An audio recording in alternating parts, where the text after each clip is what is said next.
To start, I would like to give you our bios for our athletes today. So our first athlete on the docket here is Angela Schneider. So Dr. Angela Schneider is a professor of kinesiology and director of the International Center for Olympic Studies in the Faculty of Health Sciences at the University of Western Ontario here in London.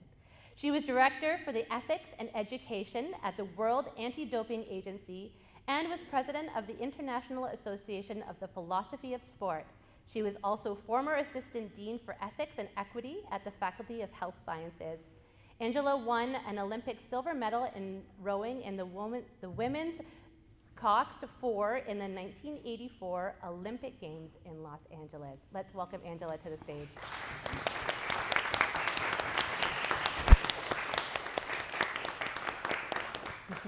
Thanks so much for being here. Second up, we have Claire Scheffel, and Claire is a local athlete living in Brantford who started artistic swimming at the age of 7.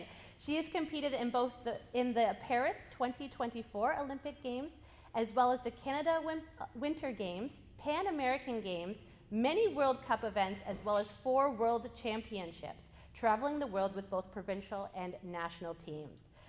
She also wants everyone to know, and this is an important thing to know, is that artistic swimmers are not allowed to touch the bottom of the pool, and they hear the music through underwater speakers. So just in case you wondered how on earth this is even done, that's a little tidbit in.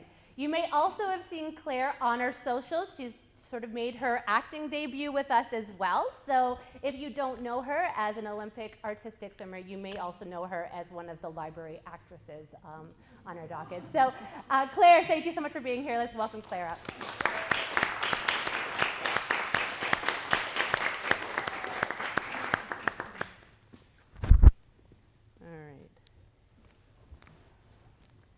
Okay, I'm going to give a quick rundown to how the afternoon is going to go. We're going to begin this afternoon just with a casual conversation, some question and answers, panel style, and chatting back and forth. We will then give time for each of the athletes to give a little bit of their own personal stories, some of their own experiences with the Olympics and how the athleticism has carried out in their lives going forward. And then we'll end with a closing time for the audience to ask questions. So please, as we go on, if you're like, oh my goodness, I need to know this, please just hold that in your pocket until the end, and we would love to open the floor to you to ask questions about that. Afterwards, we're going to have a little bit of a mix and mingle. Please feel free to meet your athletes, to have some light refreshments, and we will do our draw. So hopefully everyone's put their name in the draw, and then end off this afternoon. So let us get started, shall we?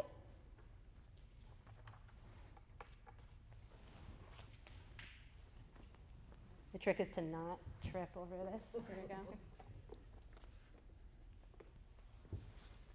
All right, thank you. Welcome, both of you. We are going to start with a fun question for both of you, and that question is, what is your favorite sport to watch? And more importantly, do you watch your own sport during the Olympic Games? Hello, everyone.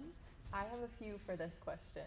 I had the opportunity to watch rhythmic gymnastics in Paris, and I fell in love with it. It was so majestic with all of the ribbons and everything, and it's so much bigger in person than you would expect.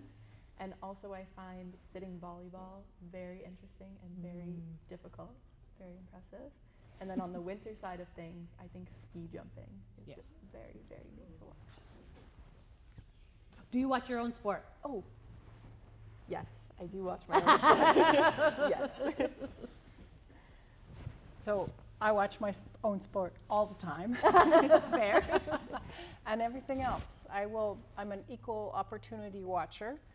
I tend not to be much of a spectator in the sense because I like to do, but whenever there's an Olympics or Paralympic Games, I actually really love watching some of the para-sport games.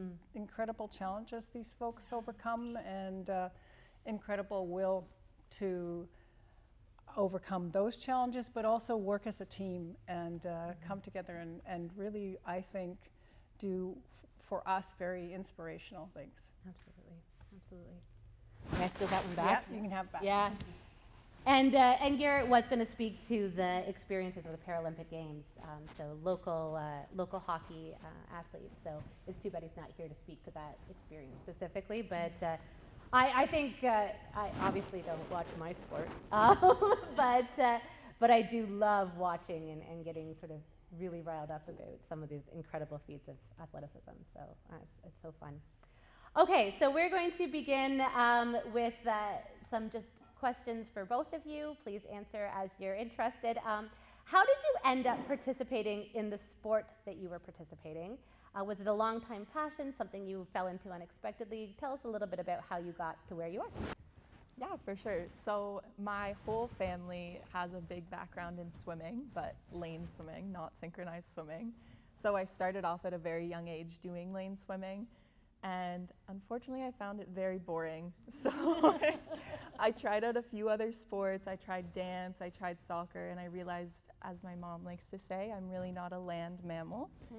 So they wanted to get me back in the pool, and I was at the Gretzky Center and saw an ad for synchronized swimming. And I thought it would be a nice combination of that dance and creative aspect while still being able to be submerged, which was good. And then I kind of fell in love with it from there. So I was born and grew up in Rodney, which is a very small town, population of 1,000 on the way towards Chatham. And we didn't have rowing there at all, or at our high school, but I did every other sport possible.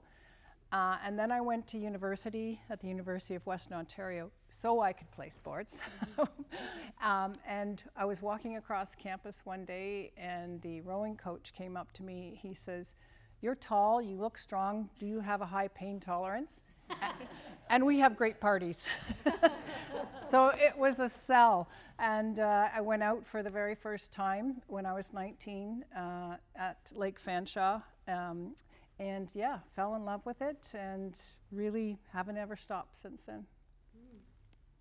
I don't know if there's a lot of lakes near Rodney to have practiced. Well, Lake Erie, but you wouldn't want to row on it unless you're doing ocean rowing. It might be a different game, for sure, absolutely. And do you have a high pain tolerance? I'm sure that is pretty much across the board for athletes that compete at such a high level.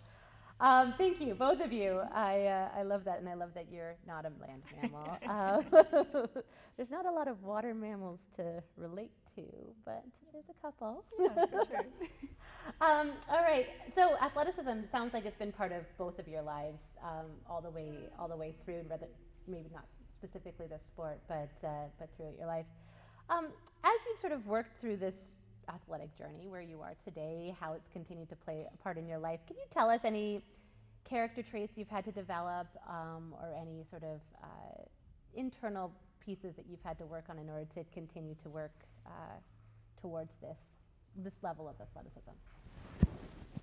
Yeah, for sure.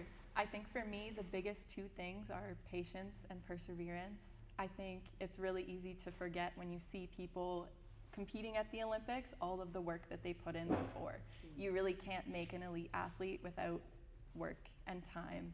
And you might spend years and years and still not be able to accomplish those goals. So really just being patient with yourself, being kind to yourself, and putting in the work. Yeah, fair.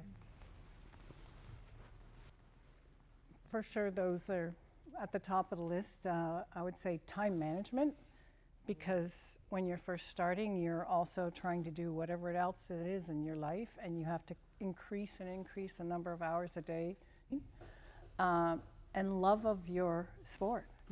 Because there's just no way you can put yourself through the levels of training that you have to do and the perseverance you have to do if you don't love it. Yeah. And then if you don't love it and you do that, you'll be unhappy. Yeah. So it's so much better if you really love what you do. Yeah. And I love the reminder that things take time. You know, we tend to see, if we watch the Olympics, we see the end results, you know, in that sense.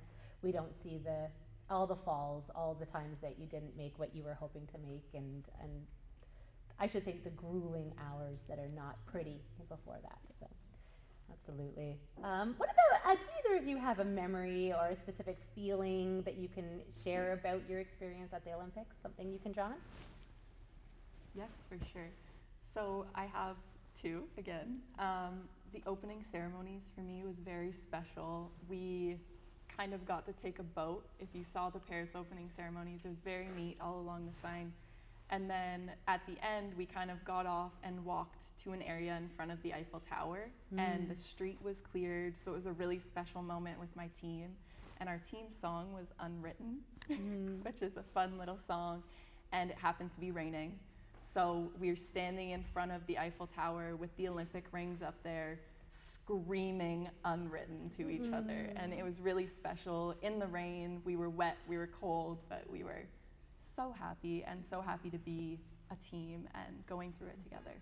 So that was very special. And then also for me, a big moment that sticks out in my mind is before we walk on. So in synchronized swimming, you kind of start on deck, the doors open, you walk out, and then you dive in.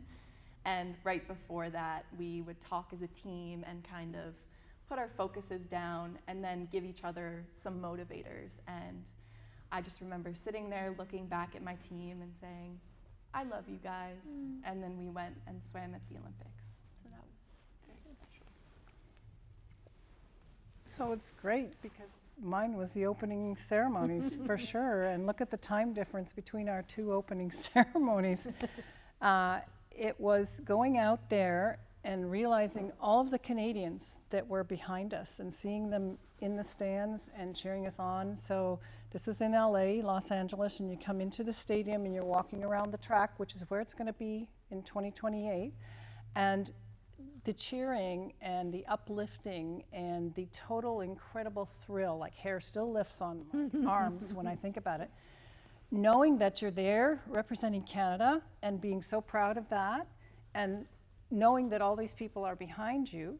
But I also realized at that moment walking out there, I'm an Olympian.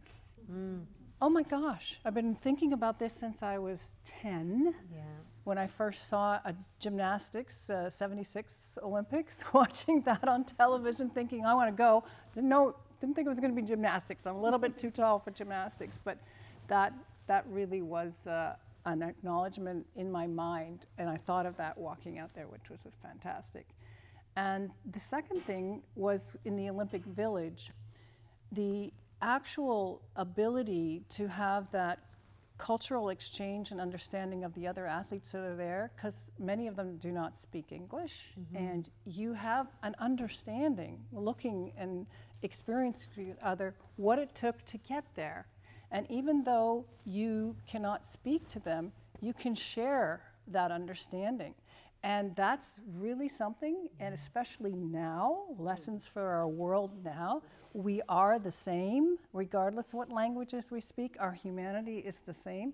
And to actually be able to share an experience like this that takes us to a higher level and know that that person did too, and respect that and understand that.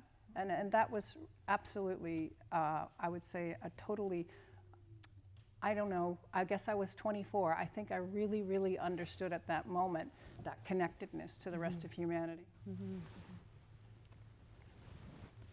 Well, and it sounds like both of those experiences were both exhilarating and humbling at the same time, which is kind of a neat paradox. It's you've made it, you've accomplished something that hardly anyone in the world has accomplished. And at the same time, you're part of something much bigger than that. So that's beautiful. Thank you, both of you. And just leading from that, both of you are part of team sports. So can you speak just a little bit to the experience of working with a team, whether those are people you still stay in contact with, whether you still gravitate towards team-related sports? Just a little reference towards your team with this. Yeah, for sure. I actually have retired very recently, so I'm still very much in contact with my teammates, and I was very lucky to have a very special bond with my team. So we were able to connect a lot outside of the pool, and you don't realize when you're in it how much that helps with your sport. I don't know if you found this as well, but when we were able to connect on a deeper level, once we were in the pool, things just flowed easier, and it's easier to work together and easier to really improve. And especially in our sport, we're competing with each other, but we're also competing against each other a lot. And again, I was really lucky to have these girls that I'm competing against for a spot be there so completely for me, which was really special. Sorry, I'm going on a little bit, but we practiced as a team of 12. And the tricky thing about the Olympic Games is only 9 athletes are able to go.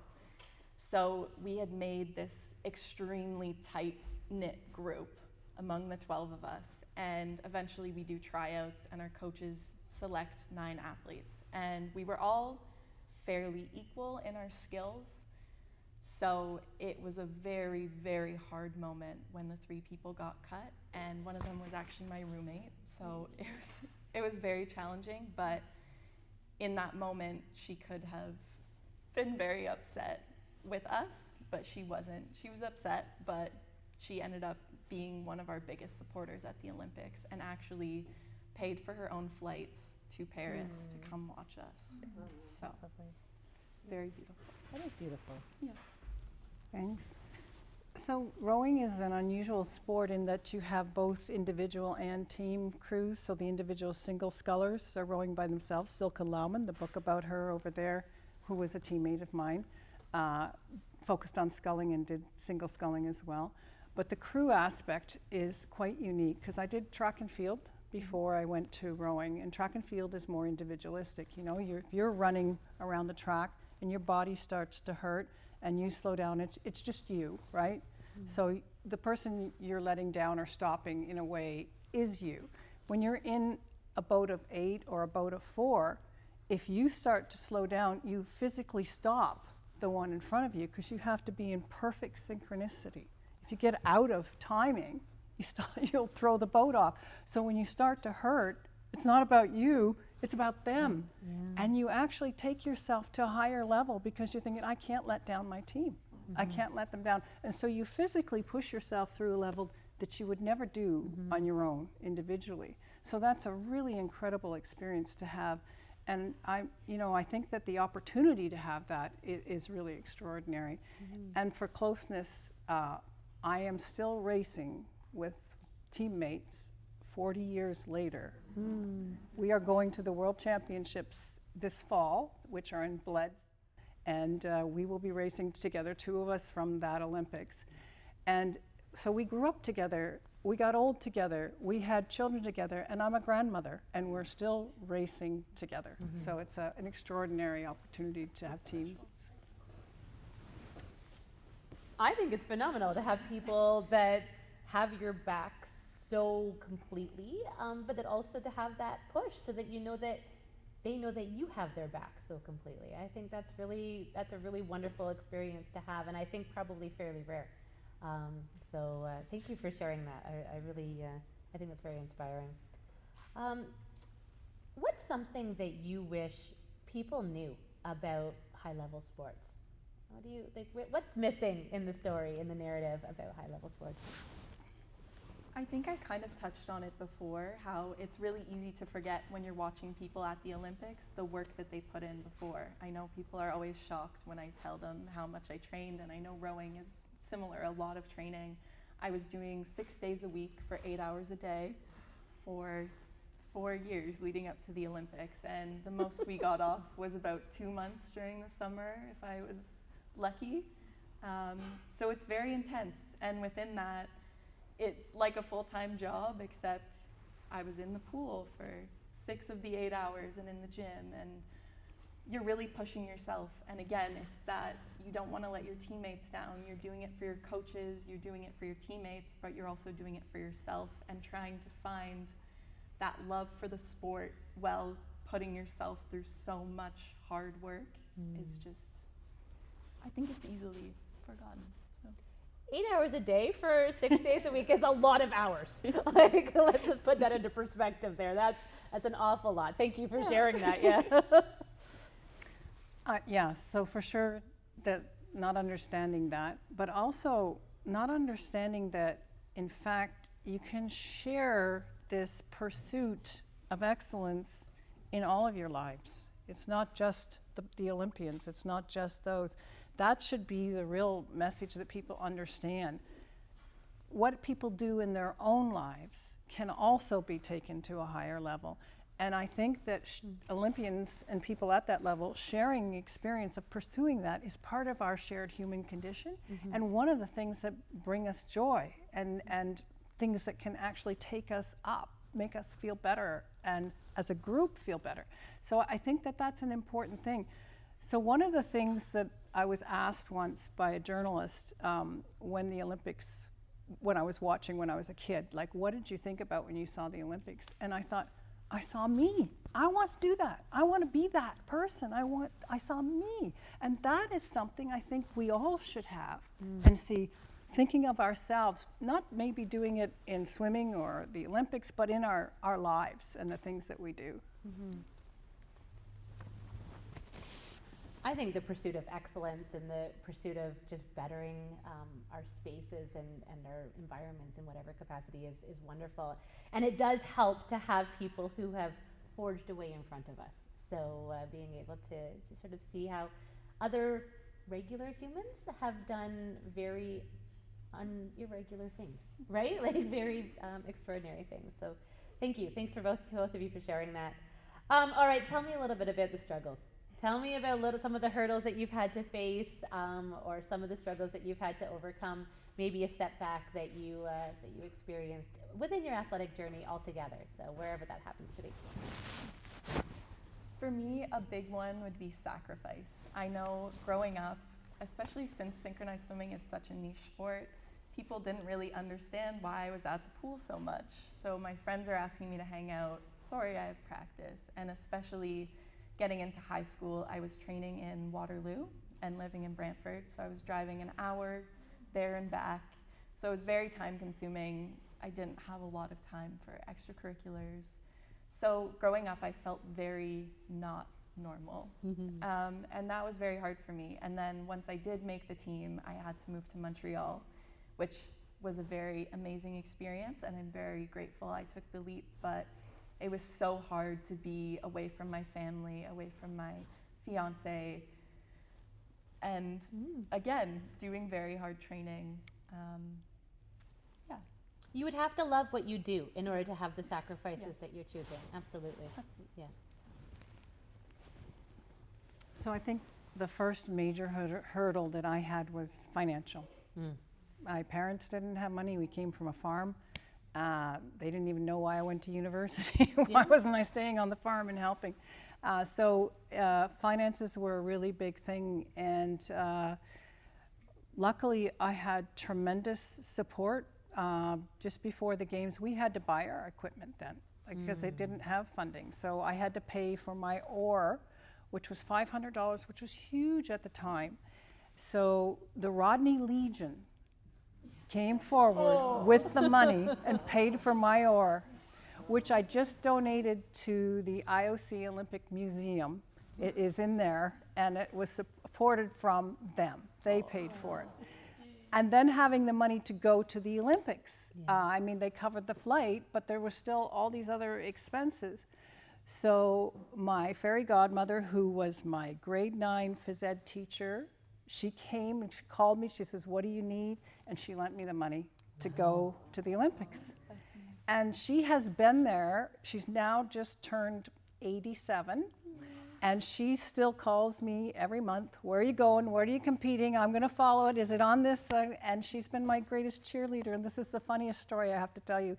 In Rodney, Bo Horvath, I'm sure everybody knows him from hockey. He's a famous NHL hockey player. So it says in Rodney, as you're coming in, the home of Bo Horvath. So this teacher, this high school teacher, told me last week, "I'm going to go appeal that it should say "and Angie Schneider" on that, and not just the hockey players." So incredible support. Yeah. I think we all need fairy godmothers like that every once in a while, and I think that's a huge testament to what small towns can do to help their athletes. So, you know, we're a small town here. We're a county of small towns, and it is bursting with people who have extreme talent and who put in just immense amount of effort. And so it was a nice reminder that even if we're not the ones competing, there's ways of supporting our athletes and going to the Olympics on an oar even. That's lovely. I love that. And I should think that there are struggles that people don't see, you know, beyond just the athletic, the other underpinnings of that, right? Yeah, thank you. Thanks to both of you. I know that can be a personal one to share. What would you say to a young person exploring a sport that they're passionate about? For me, this one, I think that young athletes need to find their love for their sport. And I think it's really important to remember that the reason you love the sport doesn't have to be the same as everyone else's reason. The more I've spoken to my teammates on the national team and prior, we all have different reasons. I like finishing and the feeling of being done and the accomplishment. That was my favorite part always, and being with my team and celebrating those wins. And I've spoken to my teammates and their favorite part was training. She loved holding up, she loved training, she loved putting in the work. That was her favorite aspect. And I think it's important to remember that if the reason you love it isn't the same as someone else, it's not wrong. But I think it is very important for you to find that reason and make sure you're doing it for yourself and not for others. Yes, that's great advice. Absolutely endorse that, for sure. And the joy of effort. I mean, it hurts. Oh man, it hurts. But each time you do that, you find more about yourself. And that is what it should be about, that exploration of that process. It's not about the end goal, it's about how you get there and the things you learn on the way. And injuries and setbacks like that, they can be really hard. So I keep saying now to my grandchildren that I used to say to my sons, if I get knocked down that song, I get up again, right? And it's in all of life. It's not just, in sport. If you didn't get the school test right this time, you failed it, so we go back and we do it again. And it's got to be about enjoying that process and about learning about yourself. I do think we tend to gloss over process, so it's a good thing to be reminded about. And the ability to love something for what it is for you and not for what the world sees it as. I think that's lovely, because I think everyone has strange or quirky interests. We all do, and some of them are sports, some of them are who knows what, but love it for why you love it. And I think that's a great message to our young people, to all of us, to be fair, because we all get caught up in what do people think of us, and why should I be doing this, and what does it look like to everybody else rather than what it feels like to me. Thank you. All right, what does, you've both touched on this a little bit, but could you tell me a little bit about the role that your sport plays in your life now? And maybe if you have any plans for the future, because you touched on that just briefly, Angie. So a little bit more about your sport now. Yeah, for sure. So like I said, I very recently retired. This summer I was actually able to compete in the World Championships in Singapore with my team. And just after that, I retired from the sport. So now I've been more helping out the younger generation and really trying to inspire them to be the best athletes that they can be. So I've been participating in provincial training camps and things like that. I'm lucky to stay very connected to my coach from my second club, I guess, who has a higher up role and who can invite me to things like that, which is really special. And I've just recently started coaching at a different club as well. So, Lovely. yeah. So I've made it my work. I'm hosting a conference in Italy at the Winter Olympics in 6 weeks' time, and one in Los Angeles in 2.5 years' time, because that's my work and I love it. And I live it still, compete still, and I actually think it is about how to age, how to keep your health, how to keep your resilience. I'm 66 and I can bench press and I can squat and I can compete and do things. And I remember when my mom and my grandmom were in their 60s, they didn't have these opportunities or support, and their bodies were not supported the same way. And we can actually have resilience and do things and continue to do things a lot longer than we thought. So I still love competing. And what I love about it is I'm with a team that I'm going to be racing with. 2 of them are 72. and unbelievably resilient and strong. And when we walk down the street from a restaurant, everybody sees a bunch of grandmas, right? They don't know how incredibly kick-ass strong they are when they get out there and how competitive they are. But at the same time, have a great deal of fun and respect each other. Thank you. I'm actually going to stick with you, Angela, as we go into the next portion of it, because it's going to sort of segue directly into a little bit of a time for you to tell us about your work. So you have quite a biography that we read just now, and lots going on. Can you just tell us a little bit about how you've spent your time with the Olympics Committee, with WADA, with the university? Just tell us a bit about your story and how that has been inspired by your athletic journey and shaped by your team. So as I mentioned, I didn't go to university for academia. I went because I wanted to be on the teams. But by third year, I thought, oh, this academic stuff's not so bad. I can get the hang of that. And it was good to combine with training, so I kept doing degrees and kept training and had that opportunity to go to the Olympics because of that. And then I became a professor in kinesiology, but I did my PhD in the philosophy department, which is really interesting because the philosophers are more like the Sheldon Cooper type person who don't know they have a body sometimes. Yes. And then I was also in what was physical education at the time, where people were all about the body. So they were really quite diverse cultures. And I had an opportunity to become a professor and to actually learn and teach about what I loved, which was extraordinary. So I have been a professor for over 30 years, and I probably will retire after 2028 because my Olympics was Los Angeles, and I will host a conference there, and that'll be 44 years full circle. So I think that will be time. But having the opportunity to actually bring firsthand experience to the table for the folks at the World Anti-Doping Agency. So they're writing the rules for these athletes.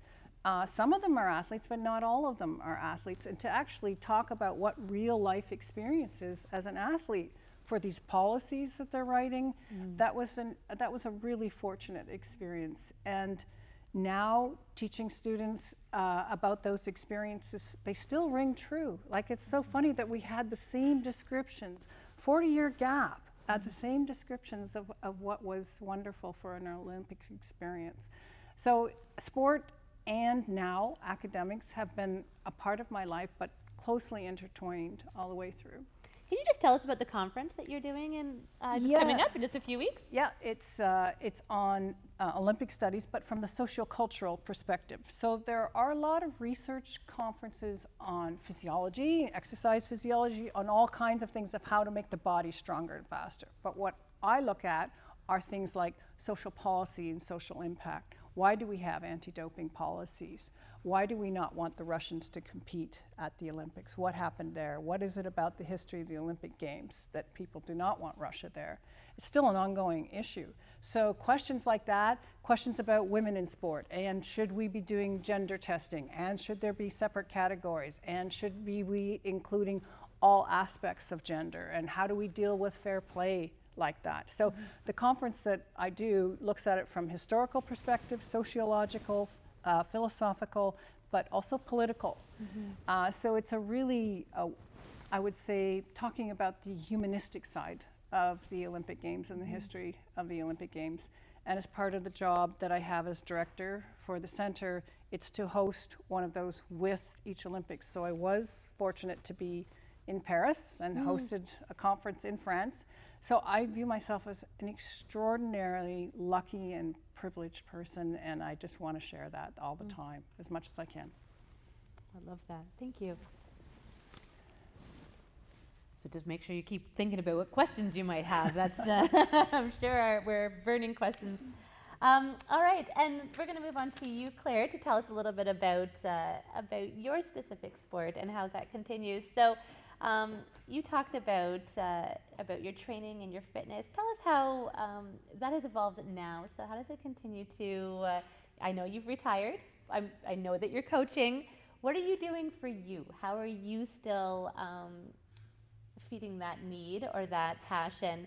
And then tell us a little bit about maybe who or what inspired you to keep swimming and keep going when things got hard, and what motivates you as a young athlete, and then how would you motivate other athletes? So currently, I have been kind of exploring other sports. I've spent a very long time in just synchronized swimming, and now I really want to steer away from that. I think eventually I would like to go back to it, get back in the pool, but for right now, I'm really trying to be a land mammal. So I've been trying to work out, go to the gym, figuring out what's working there. So very different. And then as for people that have supported me and really kept me going through the hard times, I would have to say my family and my fiance. There's been a lot of times where I've sat down with my parents, and again, like I said, it's so important that you love the sport for you, and my parents are the ones that have pushed that on me so hard. And I'm so grateful for it because it helped me create such a good bond with sport and a healthy bond with sport, which when I looked around the people that I grew up swimming with, not everyone had that, and it was really hard to see people who had the talent not have the proper support in that sense.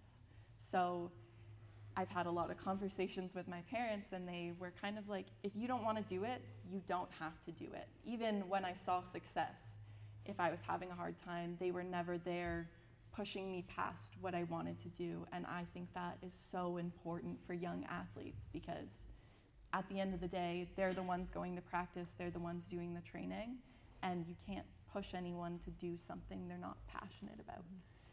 So yeah, I think that's really important. And there were just, especially once I was in Montreal, as I said, it was hard being away from home, but I knew they were always a phone call away. And they were the first people I reached out to when something went wrong at practice. And there were quite a few things. We had lots of coaches quit and things like that. And my parents were always there to support me and always backing me up. Do you want me to call the CEO? I will call the CEO if you need me to, which was amazing. Yeah. When I fell off my bike and had to get stitches in my face, my parents were my first call. 3 weeks before Pan Am Games, I called them with my face all bloody. They're like, what is going on? So yeah, just knowing that my parents and my fiance were always there for me and always one phone call away was very special. I just want to say, you were saying about wanting to do it for you. And I think that's one of the risks, especially with really young athletes, is often parents want to do it for them. And you see that a lot, where it's not about the athlete, it's not about the sport, it's about how it makes them look. So I appreciate that, and I'm sure you appreciate your parents didn't take that approach. So that's lovely. And to go off of that a little bit, I think it's really special looking at my team, at the Olympic team. It was all people that had parents similar to that. It was all people that let their kids do their thing. There were a lot of parents growing up that really pushed their children, and unfortunately, a lot of the time, those were the athletes that quit and didn't want to do it anymore, even though, as I said, they had the talent. And another aspect about my team is, at the Olympics, every single person on my team had been an alternate at one point. Okay. So that in synchronized swimming, you typically have a team of 8 that will swim, and you'll either have 1 or 2 athletes that don't swim, and they're there in case someone gets injured, in case something happens. So all of us had been underdogs at one point, and I think that shows how important it is to be at the bottom, to not be the best athlete in the room, and how much that builds your perseverance and your strength as an athlete. And that actually makes me think that there must be some games that you guys didn't win, and sometimes where it didn't go the exact way that you had planned, and I think for a lot of people that means the end. And it sounds like for neither of you, that was the end. That was just the next step to the next thing. So thank you for sharing that. Last question, Claire, in regards to that, what have you found as a land mammal is your favorite athletic pursuit at this point? Like I said, I've currently just been working out, just going to the gym. Just lifting weights, just running hard. That's all. Okay, that's fair. That's very fair. Yeah, Okay. absolutely. All right. Well, if we see you in the tennis championships or something at some point, we'll know where this evolved to.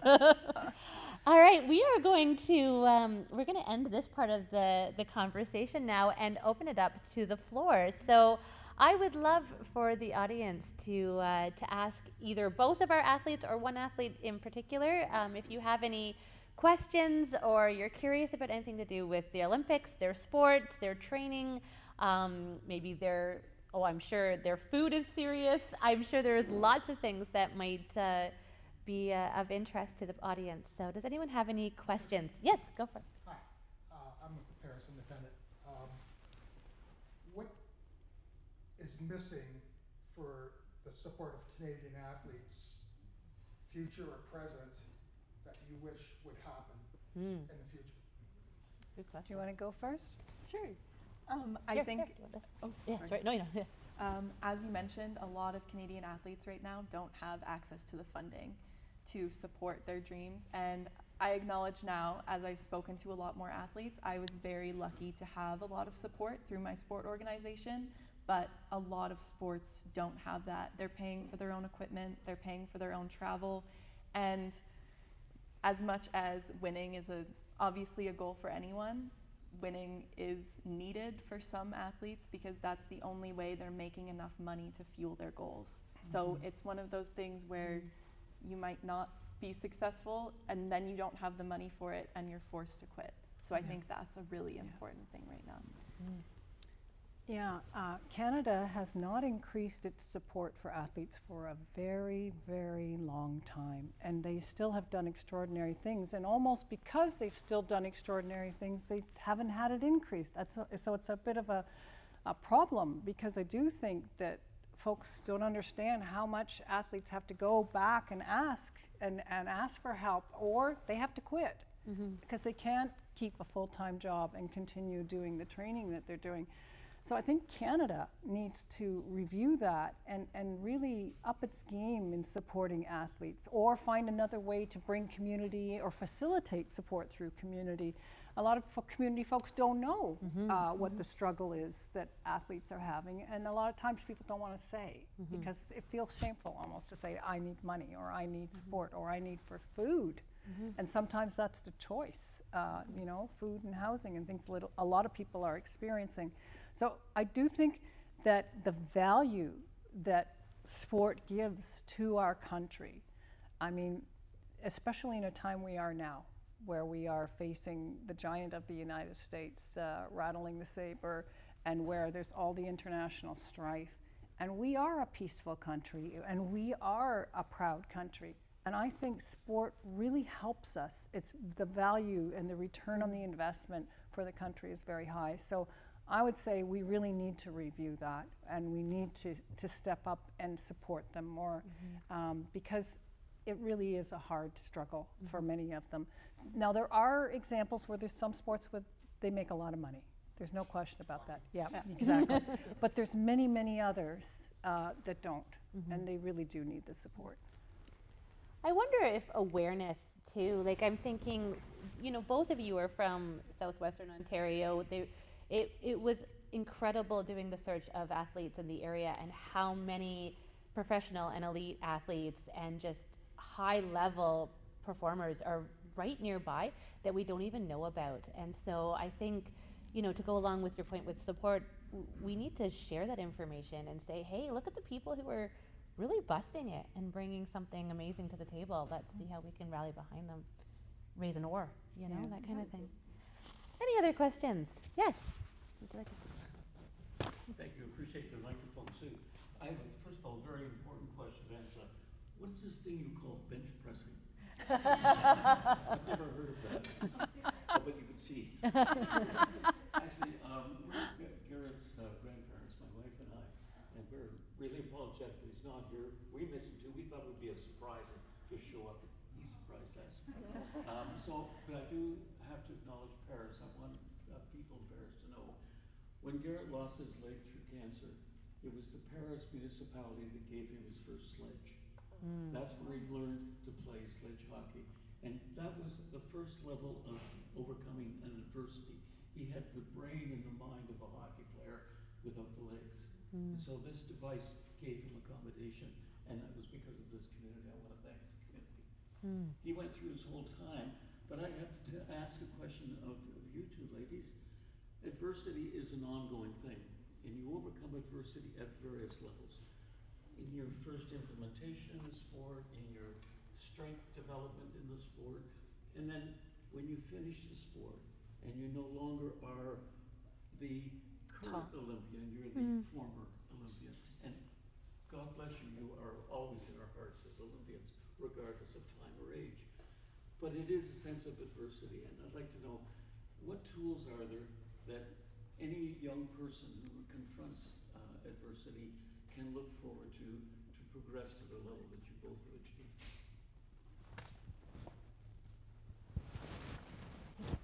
That was an amazing question. I think for me, the most important thing is to be able to reach out and ask for help. I would not be sitting here without my support team, without my family, without my teammates, without my coaches, without my friends. So I think being able to ask for help, the same thing with the funding. As hard as it can be sometimes, you can't do it alone. And that applies to every aspect of your life. Reach out for help. People want to help. Yeah. The freedom to fail. It's okay to fail. You fail in 99% of the things that happen in your life. It's having failure with the trauma that people seem to have with it. We have to move past this and feel it's okay not to get first every time or not to reach that goal every time. But what's equally as important is you can still come back, and you come back another way, you come back a different time, or you choose a new goal and you go for that. But it is the case of not giving up on yourself or on others and realizing it's okay to fail. I think there's, I see this in my grandchildren. There's a culture that if you can't be the best, there's no point doing it.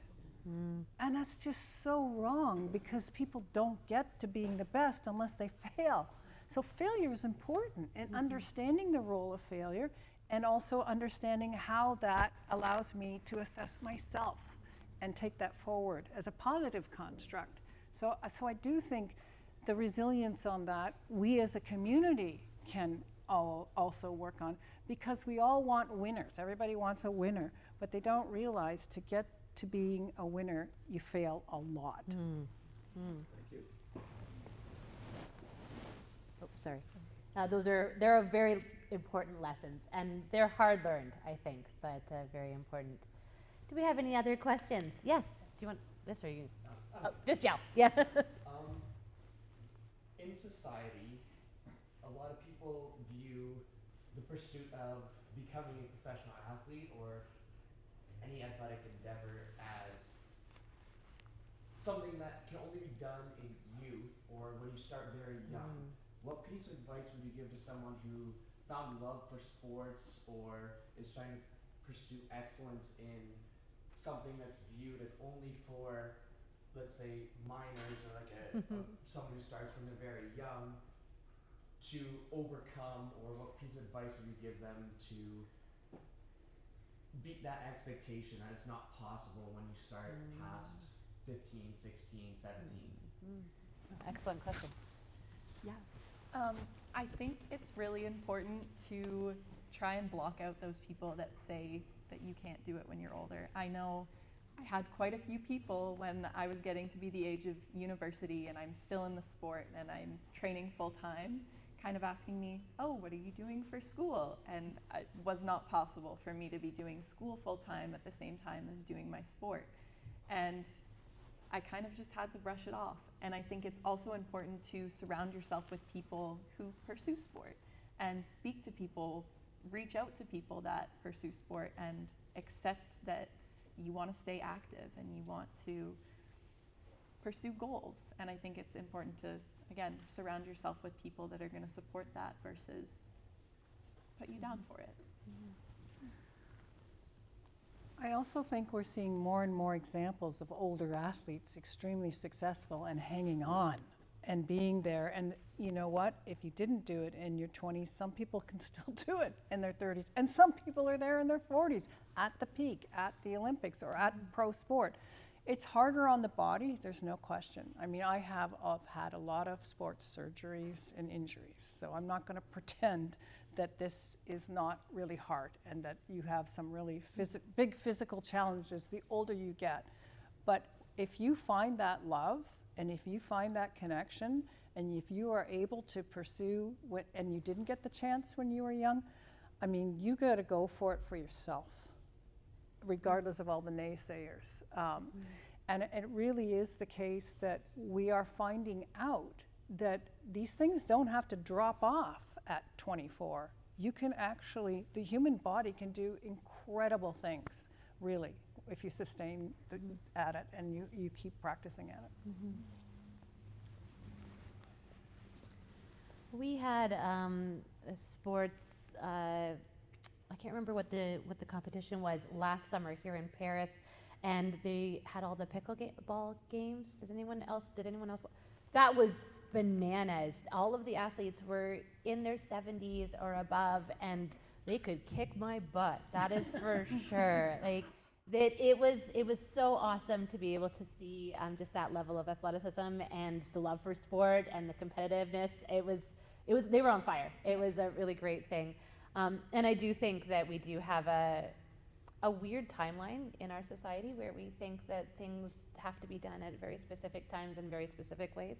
And I think we have proof all around us that that is garbage, right? So it's a good question because I think it's something a lot of people are dealing with in many aspects of their life. Yeah. Any other questions? Yeah. Oh, can we just hop to the one in front and then we'll go back to you? Yeah, go ahead, Miriam. So I was listening to the Current on the CBC, and a number of Canadian athletes were being interviewed by Matt Galloway, and they were reporting giving up on training time because they had to drive Uber or drive skip the dishes or whatever, and the struggle just to house themselves, let alone feed themselves.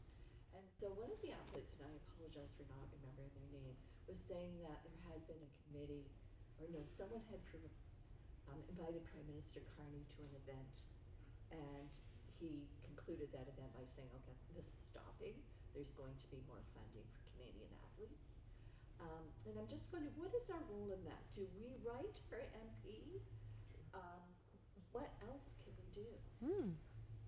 Can either of you speak to that? Yeah. I think, definitely awareness around that is important.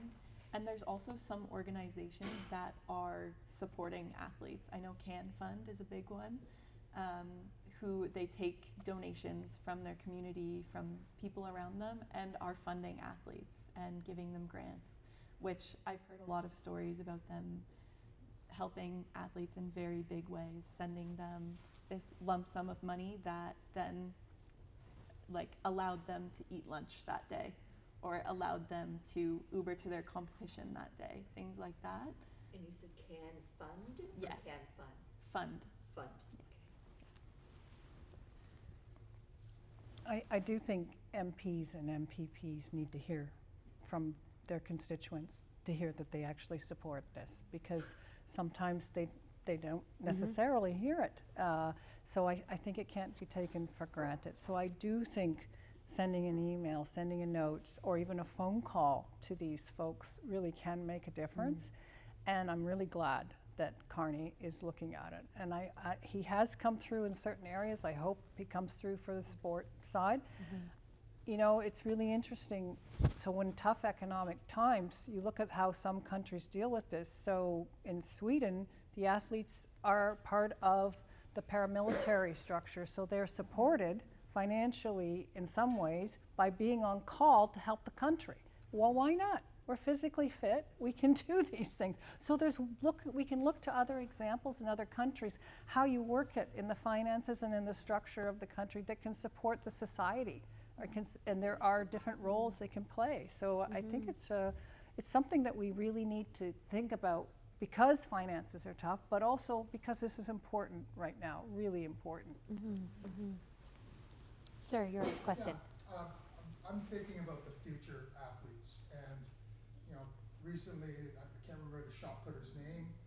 He was lucky enough to find a coach and a facility. How do we get better at finding athletes and getting the facilities they need to improve to a certain level? You were lucky you had pool at the Rescue Center, you had lake in London, and you had a coach luckily who noticed that you'd be a good prospect, and you just showed up and did your thing. So how do we improve that, connecting coaching, skill coaching to athletes who have potential to become great athletes and Olympians? That's a tricky one. I know. It's, Yeah. I think it's important to put kids in as many sports as they can when they're younger, to be able to test the waters and see what they like, see what they enjoy. And again, I think it's important for the athlete to be the leader in that search, so they can really find what they enjoy. Yeah, that's tricky. I think the schools could play a lot bigger role than they do. yeah. When I was in high school, sport in the high school was one of the biggest things you can do. Now it's the private clubs, and a lot of kids don't have money or parents to send them to the private clubs. I think we need to go back to this being an essential part of the schools and the coaches. So it's all done down to volunteers a lot of the time.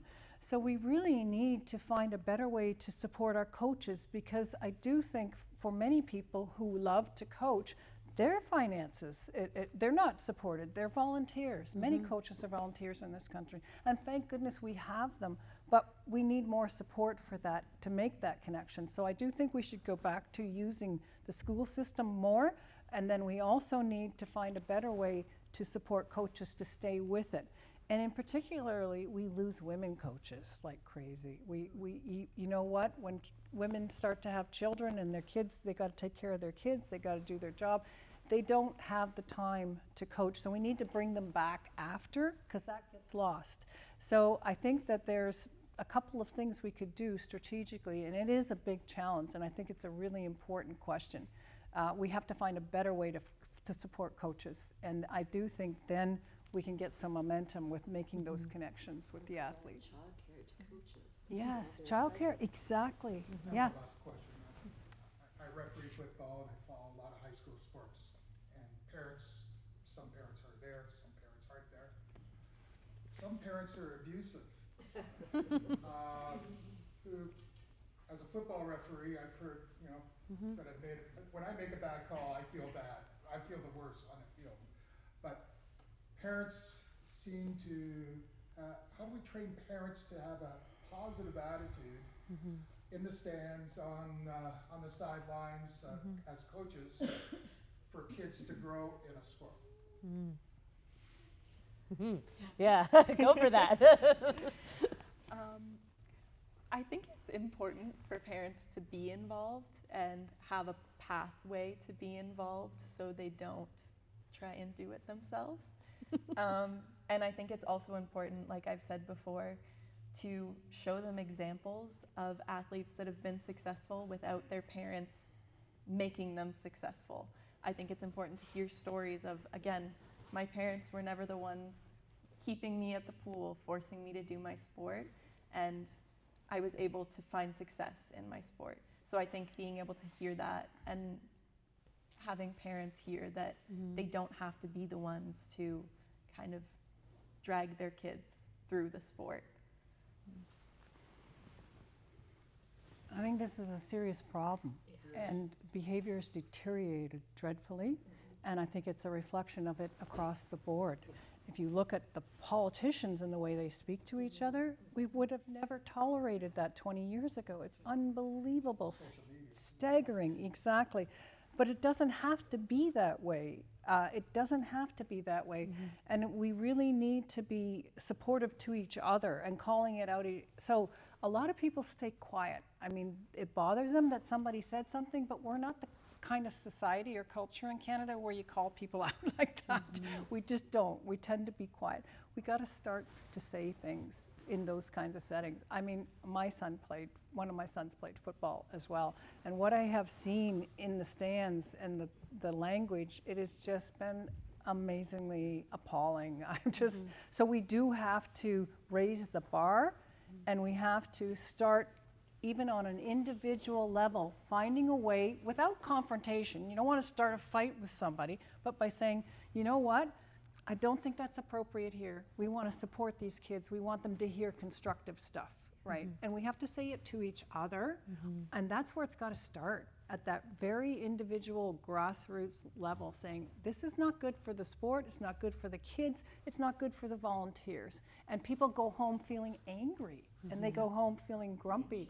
Yeah, and it's a reflection, unfortunately, of what we've seen as not just, I think the social media has played a critical role, which is why Australia is banning it now for teenagers. So, but what can we do? I think we start right at that level, but also I hope we get policy that starts to affect it There's as well. some clubs that have code of conduct for parents, and I've had to enforce that as a spectator parent for my children. I've had to get on the pitch and stand between fighting adults. You know, I mean, there's been some various concerning scenarios, but I think we just need to have those code of conducts. We have to expect them to be enforced, and if they're not being enforced by the leaders, then the police need to be called. Sorry, no, sorry, go ahead. Yeah, please do. To add on that, I think the sense of anger and hatred in sport has become a bit normalized. And what viewers don't always see is these athletes, especially in certain sports, they look angry at each other, they might fight even, but when they get off of that playing field, they're friends. I'm having conversations with athletes from other countries. We're engaging on social media. We are friends and we can relate in so many ways. So I don't think that spectators need to bring that hatred outside of the sport as well. I think it's been very normalized, and we need to normalize being kind to each other and supporting each other, even if it's not our team. Yeah. I can only speak as a parent in the stands, but I think some of the things that you've both touched on are actually things that are core to how people behave. So I think the fear of failure and the inability to see that as a growth point or something that we can springboard from is a huge part for the parents, because they see a loss or a missed goal or as a failure that reflects on them that they can't overcome. And so then they put that pressure on their kids to succeed for them. So I think that fear of failure across the board. And I think the lack of love of sport. I think it's a love of winning and a love of succeeding rather than a love of competing in the sport. I think that gets in the way. And I think that's where you see it in the stands. They don't love the sport. They love the feeling of yeah, I think so too. At least that's what I've seen in some of my experiences.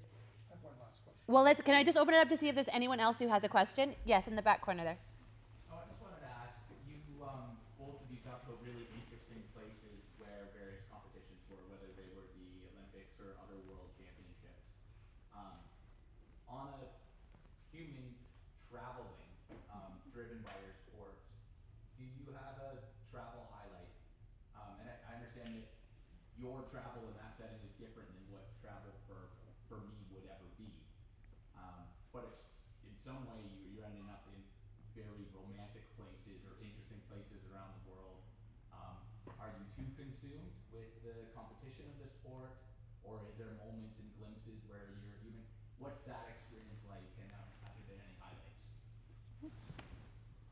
Yeah, absolutely. It definitely depends on your sport and your competition and your coach. I've been lucky enough to have a lot of coaches who have let us kind of experience the places that we've been able to go, which is very nice. And sometimes after competitions, when we're already there, they'll kind of be like, we'll pay your flight. So we are able to go around a little bit. I got to go to Rome, which I think was my favorite place I've ever been. And I've had very good experiences in Budapest as well. One of my coaches was from Budapest, so he was able to show us a really, really cool tour of the city kind of from a local's eyes. And we were able to go there about 4 or 5 times in my time on the national team. So it's very special to me and feels like a second home. I think one of the most important lessons I've learned, and I've traveled a lot with sport, absolutely a lot, is how fortunate we are in our country. I mean, we have a wonderful country, we really do, and especially supporting women in sport. So from that perspective, that would be one of the most important lessons. But I had an extraordinary experience in New Zealand. So in my sport, they have a coaches and captains meeting before the regatta starts, where you got to go and be told what the rules are here, and everybody's going to follow it. Here's the protocols, da da da. When we got to New Zealand, they said everybody has to attend this meeting, not just coaches and captains. Every single athlete's coming. So we filled the place, right? There were 600 people in this place. We thought, well, why do they want all of us here for this? And what they did is the Maori gave the blessing for us to be on that water. And the head umpire had an exchange with the lead Maori. And they did the breath, putting the heads together, breathing together, and the whole process. And we were just like, holy crow.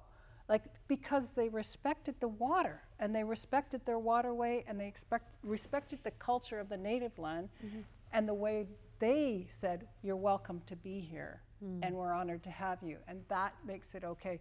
If you look at the way we treat our water, oh my goodness. Like, I mean, I'm on Lake Fanshawe, and I can't tell you the pollution, the runoff, the stuff that's in there. And I'm just thinking, if we had more of that learning and understanding and respect, it was just an incredible moment. Thank you, and interesting perspectives. I hadn't thought about the travel component, but there's lots of places you have seen and got to compete in. Yes, at the back. What's the earliest age that you can remember that you made the decision to get into the sport that you are good at, that you succeeded? Ooh. The earliest.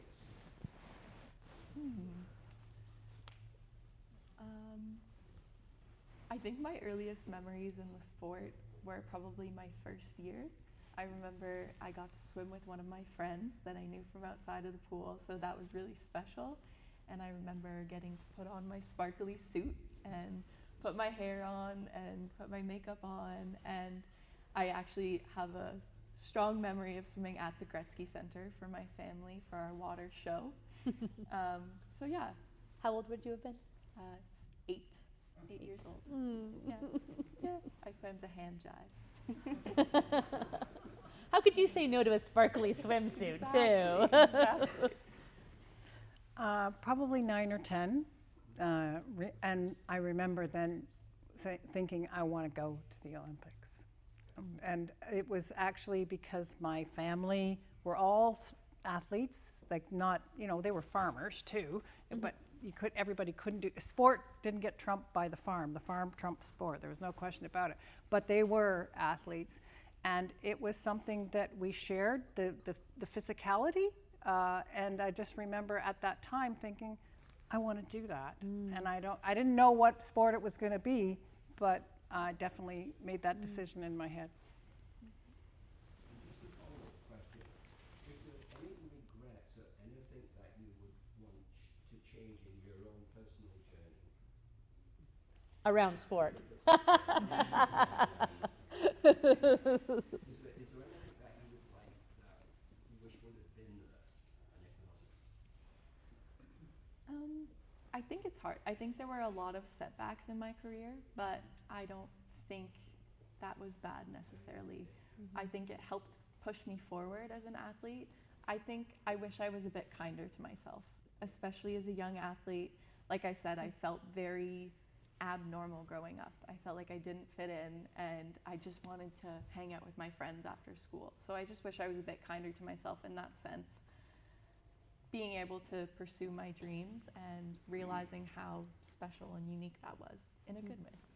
And I'll throw in At the start of COVID and every other level year, COVID was the missed opportunities in that 2 years. Yeah. Yeah, that was bad timing compared to when you ended up competing. Yes. For sure. Regret maybe a few times not really savoring and having the gratitude of where I got to, because you're always thinking I've got to go higher. So I will tell you a rather embarrassing thing. When we won the Olympic silver medal at the Olympic Games in LA, I don't know if you remember, but the Globe and Mail used to do the quote of the day. And in there, there was a story about me and how disappointed I looked with having won a silver and not the gold. And the reporter actually said Schneider looked like she could have threw her silver medal into Lake Casitas. Because I had so much thought about we're going to go for the gold, we're going to go, that it took me 10 years to realize that was damn good, silver. that was okay. And it was because I didn't have that worldview to take that step back that I have now at 66 to say, wow, why didn't you just appreciate that more? That was really good. And so I regret that. And I'm ashamed of it. And I'm sure my parents were mortified when they read the front page of the Globe and Mail. But yes, I regret that.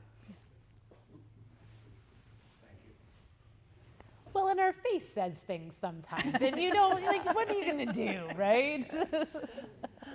All right, we're going to close up this time of questioning here and just end with a question each. But we will have time afterwards for some meet and greets. So we do encourage you to stay and have some drinks and not drinks, and chat if you have any other follow-up questions. So to close, let's start with you, Angie. What's something that people in the audience could start doing today, tomorrow? No special equipment required, that would help them feel stronger or more confident or more motivated towards their goals.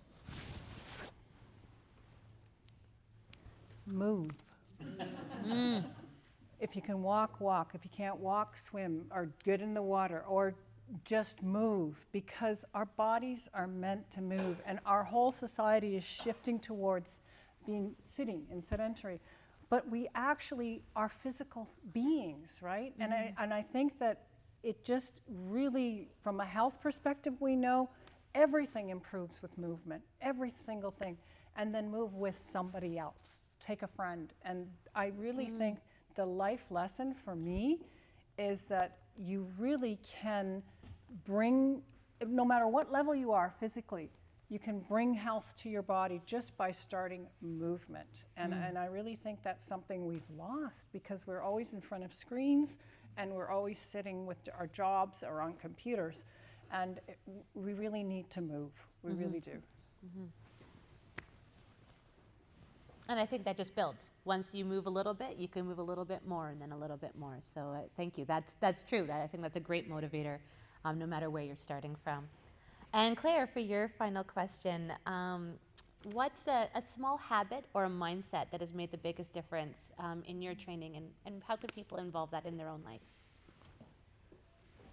We touched on it a little bit. I think being kind to yourself and letting yourself fail. I don't think that we can grow as people without failure. So yeah, I think being a little nicer to yourself and to the people around you. Lovely. Angie, Claire, this has been lovely. We are sorry to not have Garrett here, but it's been a wonderful time of chatting with you both. I really appreciate you sharing your experiences and answering our questions and just being part of the dialogue around this and celebrating Unstoppable, this idea of excellence and how we can bring that into our own lives. So I want to say a huge thank you from the library, from our audience. Thank you so much for being here. Pleasure. Thank you.